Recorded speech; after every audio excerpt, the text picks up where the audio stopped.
ঘটনার সূত্রপাত দুদিন আগে ২২ মে। ওই দিন ঝিনাইদহে জাতীয় নাগরিক পার্টি এনসিপির মুখ্য সমন্বয়ক নাসির উদ্দিন পাটোয়ারির উপর হয় ডিম হামলা।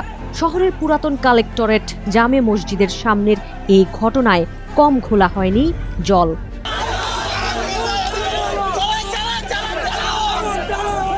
ছাত্রদল ও এনসিপি বিবাদমান দুই পক্ষের ইটপাটকেল নিক্ষেপ, লাঠিচার্জ ও পাল্টাপাল্টি স্লোগান শেষ পর্যন্ত গড়ায় মামলায়।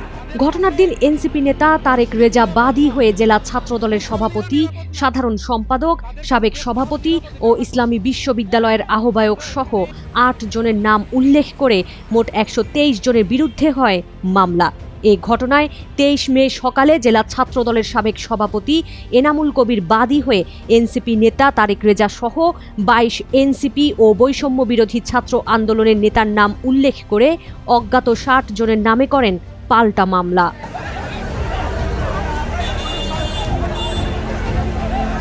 এসব মামলায় আসামিদের ধরতে সক্রিয় পুলিশ। জেলা এনসিপি সূত্রে জানা গেছে, ছাত্রদল নেতার মামলায় জাতীয় যুবশক্তির নেতা অয়ন রহমানকে গ্রেপ্তারের প্রতিবাদে শহরের ফ্যামিলি জোন কমিউনিটি সেন্টারে সংবাদ সম্মেলনের আয়োজন করেছিল এনসিপি। সংবাদ সম্মেলনে অংশ নিতে যাচ্ছিলেন তারেক রেজা, সেখান থেকে তাকে গ্রেপ্তার করে পুলিশ।